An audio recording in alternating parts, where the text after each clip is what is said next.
Praise the lord. ఈరోజు మనము ఇజ్రాయేలీలు తమకు రాజుగా ఉండాలని సమూయేలు ప్రవక్త దగ్గర మొరపెట్టిన తర్వాత దేవుడికి ఇష్టం లేకపోయినా వాళ్ళకి రాజులను ఇచ్చిన తర్వాత ముగ్గురు రాజులు సౌలు, దావీదు, తర్వాత సొలొమోను పరిపాలించిన తర్వాత రాజ్యం రెండుగా డివైడ్ అయిపోయిన తర్వాత వాళ్ళ ఎంటైర్ ఇజ్రాయేల్ రాజుల హిస్టరీలో ఒకే ఒక ఆమె రాణిగా ఇజ్రాయెల్ దేశాన్ని ఏలింది. ఇజ్రాయెల్ అంటే మెయిన్గా డివైడ్ అయిన తర్వాత యూదా రాజ్యాన్ని ఏలింది అనమాట. ఒక స్త్రీ దేశాన్ని ఏలింది.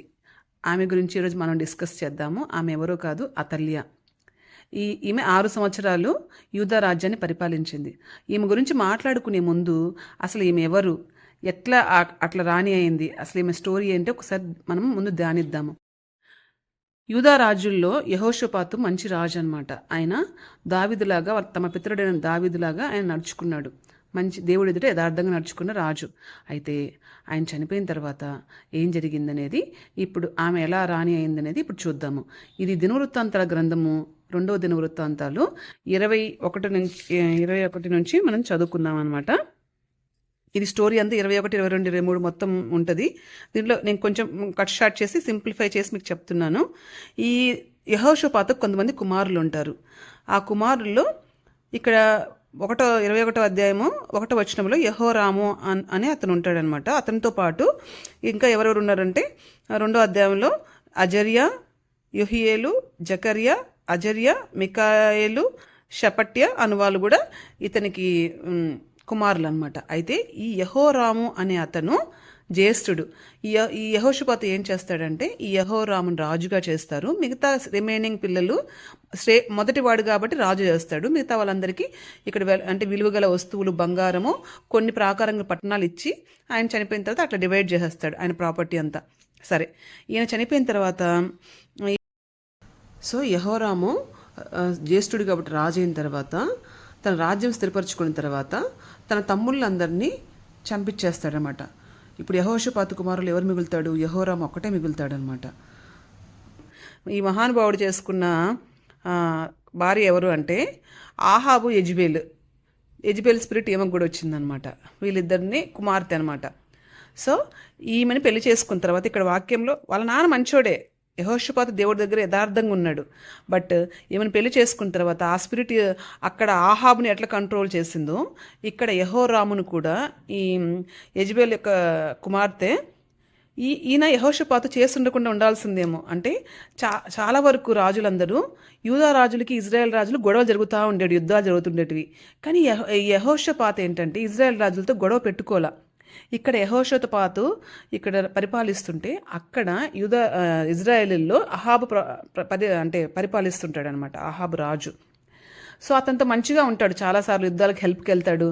ఆ స్నేహం కాస్త కొడుకు తీసుకొచ్చి పెళ్లి చేసినట్టున్నాడు. మనం ఎవరితో స్నేహం చేస్తున్నామో మనం మంచి వాళ్ళు అయి ఉండొచ్చు, కానీ వాళ్ళు మంచి వాళ్ళు కానప్పటికీ వాళ్ళది మనం తెచ్చుకున్నాం అనుకోండి పిల్లల్ని, కానీ ఎంత నష్టపోయాడో అసలు. ఇది చదువుతుంటే చాలా బాధేసింది. అందుకని మన ఫ్రెండ్స్ కూడా మనం చాలా జాగ్రత్తగా ఉండాలి. మన మంచి ఇంటెన్షన్తో వాళ్ళతో ఫ్రెండ్షిప్ చేసినా వాళ్ళ వల్ల మనకి ఎంత నష్టం జరుగుతుందో అని నాకు అనిపించింది. సరే, ఈ ఆహాబు కూతుర్ని చేసుకున్నాడు కదా. ఈమె చేసుకున్న తర్వాత ఇక్కడ వాక్యంలో ఏమని రాయబడిందంటే ఈయన ఎలా ప్రవర్తించారంటే 6వ వచనంలో అతడు ఆహాబు కుమార్తెను పెళ్లి చేసుకొని ఆహాబు సంతతి వారు నడిచిన ప్రకారం ఇజ్రాయెల్ రాజుల మార్గం నడిచెను. వెంటనే పెళ్ళైన వెంటనే వాళ్ళ నాన్న నేర్పించిన భక్తి ఎంత ఎట్టపోయిందో నాకు తెలియదు, కానీ ఇమీడియట్గా ఎవరిలాగా ప్రవర్తించడం స్టార్ట్ చేశారు? ఆహాబు సంతతిలాగా ప్రవర్తించడం స్టార్ట్ చేశారు. సో మనం ఇంటికి తెచ్చుకునే కోడల్ని కానీ, మనం చేసుకునే వైఫ్స్ కానీ, అంటే పిల్లలకి దేవుని చిత్త ప్రకారం పెళ్లి చేసుకోకపోతే ఎంత నష్టపోతామో ఇక్కడ నాకు అర్థమైంది తర్వాత. అయితే ఇతడు ఎంత పాపం చేశాడంటే చాలా దేవుడికి అసహ్యకరంగా ప్రవర్తించడమే కాకుండా 11వ వచనం లాస్ట్లో ఏముంటుందంటే యూదా వారిని విగ్రహ పూజలు చేయించను. అన్ని రకాలుగా దేవుడిని వ్యతిరేకించి దేవుడికి అగ్నెస్ట్గా వెళ్ళి పూజలు చేస్తూ చెడ్డ ప్రవర్తనంతా ప్రవర్తిస్తుంటే దేవుడు చూస్తూ కాముగా ఉంటాడండి. తను చెడిపోయేది కాకుండా జనాలను కూడా చెడిపేస్తుంటే దేవుని యొక్క ప్రజలని పరిపాలించడం నాయన అని అప్పచెప్తే మంచి చేయడానికి పోయి చెడు చేస్తే దేవుడు కామ్గా చూస్తుంటాడా? తన బిడ్డలు నష్టపోతుంటే, తన బిడ్డలు పాపం చేసి నరకానికి పోతుంటే దేవుడు చూస్తూ ఊరుకుంటాడా? అస్సలు ప్రసక్తే లేదండి. మన బిడ్డలకి ఎవరైనా హామ్ చేస్తే మనం కామ్గా చూస్తూ ఉంటామా? చెయ్యం కదా. ఇది వచ్చిందనమాట 12వ వచనంలో చూడండి. ఇక్కడ ఏలియా గారు ఒక పత్రిక రాసి పంపించాడు. ఎవరికి? మన యెహోరాముకి. యెహోషాపాతుకు కొడుకని యెహోరాము పరిపాలిస్తుంటే, ఇంత చండాలంగా పరిపాలిస్తుంటే, ఈ ఏలియా ఏం చేస్తాడంటే ఒక లెటర్ రాసి పంపిస్తాడు. ఎవరు? ఏలియా ప్రవక్త. అరే బాబు, మీ నాన్న చాలా మంచి మార్గంలో నడిచాడు, మీ ఆశారాజు కూడా మంచిగానే, యెహోషాపాతు ఆశారాజు మార్గంలో నడవకుండా చండాలమైన మార్గంలో నడుస్తున్నావు, చాలా భయంకరమైన కార్యాలు నువ్వు చేస్తున్నావు. సో నీకు వచ్చే దేవుడి నుంచి వచ్చే ఉగ్రత ఏంటంటే, గొప్ప తెగులు చేత యెహోవా నీ జనములను, నీ పిల్లలను, నీ భార్యలను, నీ వస్తు వాహనములన్నింటినీ మొత్తుతాడు. 14వ వచనంలో ఇలా ఉంది. అలాగే 15వ వచనంలో ఏముందంటే, నీకు జబ్బు వస్తుందరా, అదేంటి అంటే కడుపుకి ఉదర వ్యాధి అంట, మిక్కిలి రోగమైంది అంట. అది క్రమేణా పెరిగి పెరిగి పెరిగి నీ పేగులు పడిపోతాయంట. ఇదేం జబ్బు నాకు తెలియదు, నాకు మెడికల్ టెర్మినాలజీ నాకు కూడా అర్థం కాలేదు. ఏం జబ్బు అంటే కడుపు పేగులు ప్రాబ్లం వస్తూ ఉంటుందంట. వచ్చి అది పేగులు పడిపోయి చచ్చిపోతాడంట. తీవ్రమైన వ్యాధి అంట. సో ఇదంతా చెప్పాడు. చెప్పిన తర్వాత ఇలా చెప్పిన తర్వాత వెంటనే కరెక్ట్ చేసుకోవచ్చు కదా. ఇంత పెద్ద భయంకరమైన శాపం వస్తుందంటే కరెక్ట్ చేసుకోవచ్చు కదా. ఎందుకు కరెక్ట్ చేసుకోరు వీళ్ళు రాజులైన తర్వాత? ఏందో నాకు కూడా అర్థం కాల. సరే, వెంటనే ఏమైందంటే దేవుడు ఏం చేస్తాడంటే, యెహోవా ఈ రాజు మీదికి ఫిలిస్తీయులను, కూషియ అంటే 16వ వచనంలో కూషీల చేరువలో ఉన్న అరబీయులను రేపాడు. వాళ్ళు వచ్చి ఏం చేశారు? మొత్తం వాళ్ళ పిల్లకాయలందరినీ చంపేశారు. వాళ్ళ దగ్గర ఉన్న అన్ని దోచుకొని పోయారు. ఒకే ఒక కొడుకు మిగులుతాడు, మహానుభావుడు. ఆయన ఎవరు అంటే యెహోయాహాజు. ఈయన ఈ యెహోయాహాజే అహజ్యా అనమాట. ఈ రెండు పేర్లు ఒకటే. 22వ చాప్టర్లో కన్ఫ్యూజ్ అవ్వకండి. బైబిల్లో ఒక్కొక్కరికి 2-3 పేర్లు కూడా రాస్తారు. సో ఒకడు మిగులుతాడు, మిగతా వాళ్ళందరినీ చంపేస్తారు, తీసుకెళ్ళిపోతారు, అంతా జరుగుద్ది. ఈ రాజు మాత్రం వ్యాధితోనే ఉండి 2 సంవత్సరాల తర్వాత ఎక్కువైపోయే వ్యాధి, పేగులంతా ఆయన చెప్పినట్టు కింద పడి మొత్తానికి చనిపోతాడు. చనిపోయిన తర్వాత కూడా ఇతనికి దేవుడు హానర్ ఇవ్వలేదండి. ఇతన్ని దావీదుపురంలో రాజుల సమాధుల్లో ఇతన్ని పెట్టలేదు, పక్కకు పడేశారనమాట. అంత భయంకరంగా బిహేవ్ చేశాడు. సరే, ఇలా బిహేవ్ చేశాడా? అది అయిపోయింది. 22వ అధ్యాయంలో ఏముంటుందంటే, మొత్తానికి ఇప్పుడు ఎవరైపోయారు? ఇప్పుడు ఏంటి ఏమో స్టోరీ? ఎవరు? మన అతల్య భర్తకి చెడు మార్గం నడిపించి భర్త చచ్చిపోవడానికి కారణమైంది. ఇజ్రాయెల్ అందరికి చెడు రావడానికి కారణమైంది. తన బిడ్డలందరూ చనిపోవడానికి కారణం ఏమే అయింది. ఇప్పుడు ఒకే ఒక కొడుకు మిగిలాడు. ఆ కొడుకునైనా జాగ్రత్త భర్త చచ్చిపోయి రాజ్యం అంతా పాడైపోయి ఒక కొడుకే మిగిలితే దేవుడి దగ్గరికి వెళ్ళి ఎంత క్షమాపణ అడిగి, ఎంత పశ్చాత్తాపడి, నినివే పట్టణస్తులు ఎంత పశ్చాత్తాపడ్డారండి. వాళ్ళ మీదకి ఇంకా చెడు వస్తుందని తెలిసిన వెంటనే పశ్చాత్తాపడ్డారు. ఇంత చెడు జరిగినా ఈ మనిషికి ఇంత కూడా చలనం లేదండి. చలనం లేకపోగా ఇంకా ఏం చేస్తుంది తెలుసా? ఈ కొడుకు రాజు అయిపోతాడు కదా. అప్పటికి ఇతని ఏజ్ ఎంత? 40 ఏండ్ల వాడి యెరూషలేములో ఒకే ఒక సంవత్సరం పరిపాలించాడు. ఈ పరిపాలిస్తే ఏమేం చేస్తుంది తెలుసా? 2వ వచనంలో ఆమె పేరు అతల్య. దుర్మార్గంగా ప్రవర్తించుటకు అతని తల్లి అతనికి నేర్పుచు వచ్చును. ఎవరు? తల్లి అంట బిడ్డకంట దుర్మార్గంగా ప్రవర్తించడం నేర్పించిందంట. ఎక్కడైనా ఉందా అండి ఇది? అట్లాంటి వాళ్ళని పెళ్లి చేసుకుంటే ఇట్లాంటి దరిద్రాలు అంటుకుంటాయి. తర్వాత ఇంకా చూడండి, ఇంకా ఏం చెప్తున్నాడంటే, ఆమెంట తండ్రి చనిపోయిన తర్వాత అంట ఇతనికంట ఆలోచనకర్త అయిందంట. ఎంత మంచి ఆలోచనకర్త చూడండి. మనకి ఎవరు ఆలోచనకర్త అయి ఉండాలి? దేవుడు మనకు ఆలోచనకర్త అయి ఉండాలి. ఇక్కడ ఈ ఎవరు? ఈ అహజ్యాకి వాళ్ళ అమ్మైన ఈ అతల్య ఆలోచనకర్త అంట. దేనికి కారణమైంది? పోనీ ఆలోచనలు ఫాలో అయితే ఏమైందండి? బ్లెస్ అయ్యారా? వాక్యం ఏమైందంటే నాశనం కారకురాలైందంట. మిగిలిపోయిన ఒక్క బిడ్డను కూడా, ఎంత కఠినరాల తల్లి. నిజంగా బిడ్డలు చనిపోయి భర్త చనిపోతే ఉన్న ఒక బిడ్డను ఎట్లా కాపాడుకోవాలో ఆలోచించకుండా అతని చెడు నేర్పించి అతని నాశనానికి కారకురాలైందంట. అమ్మ బాబాయ్. తర్వాత ఇది ఇక్కడ స్టోరీ జరుగుతుంది. అక్కడ ఇజ్రాయెల్ రాజ్యంలో ఎవరు పరిపాలిస్తున్నారు? ఆహాబు కూతురు కదా ఈమె. ఈయనకు బ్రదర్ ఉన్నాడు, అతని పేరు కూడా యెహోరామే. వాళ్ళ భర్త పేరు ఆ యెహోరాం వేరు, ఈ యెహోరాం వేరు. కన్ఫ్యూజ్ అవ్వకండి. ఇక్కడున్న యెహోరాం ఎవరు అంటే ఇజ్రాయేలీల పరిపాలించడానికి రాజు. ఇతను ఆహాబు యొక్క కొడుకు, అంటే అతల్యాకి బ్రదర్ అనమాట. ఇప్పుడు ఈ అహజ్యాకి అతను ఏమవుతాడు, మేనమామ అవుతాడు.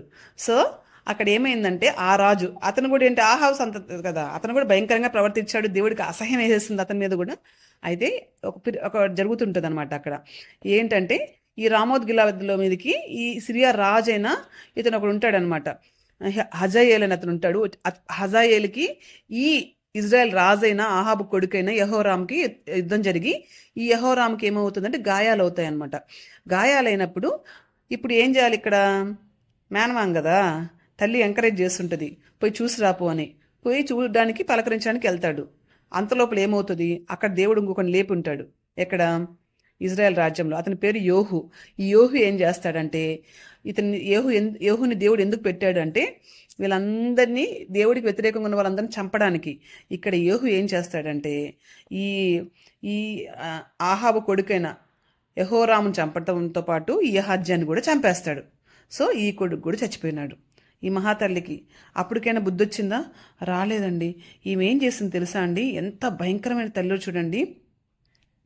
10వ వచనంలో 22:10 అహజ్య తల్లి అయిన అతల్య తన కుమారుడు చనిపోయిన విన్నప్పుడు ఆమె లేచి యూదావారు సంబంధులకు రాజవంశంలో అందరినీ హతం చేసింది. మహాతల్లి కొడుకు చచ్చిపోతే ఏడసాల్సింది, మిగిలిన ఒకే ఒక కొడుకు చచ్చిపోతే గుండె పగిలిపోయేటట్టు ఏడవాల్సింది. వెంటనే ఏం చేసిందంటే తెలుసా, అతను 40 years అప్పుడు కదా రాజు అయింది. అప్పుడు పిల్లలు ఉండుంటారా అంటే ఈ అహజ్యా యొక్క పిల్లలు ఉంటారు కదా, వాళ్ళందరినీ చంపేసిందంట. ఎందుకు తెలుసా, ఎవ్వరు మిగలకూడదు, నేను రాని నవ్వాలి. యూదా అసలు ఇది ఎంత భయంకరమైన లేడీయో చూడండి. వాళ్ళ అమ్మ కంటే ఇంకా యెజబేలు కంటే వరస్ట్గా ఉంది. యెజబేలు కనీసం వాళ్ళ పిల్లలను బాగా చూసుకుంది. ఈ మహాతల్లి ఇంట్లో పాము తన బిడ్డలను చంపుకొని తిన్నట్టు ఇంట్లో వాళ్ళని చంపుకు తింటుంది. మన వాళ్ళ నాన్న మంచిగా చూసుకోవాలా, అందరినీ చంపుతుంటే ఇక్కడ చూడండి దేవుడు కనికరం చూపిస్తాడు కదా. ఈ మహాతల్లికి ఒక మంచి కూతురు పుట్టింది. ఈ అహజ్యాతో పాటు ఒక కూతురు ఉందన్నమాట. ఆమె పేరు యెహోషాబతు.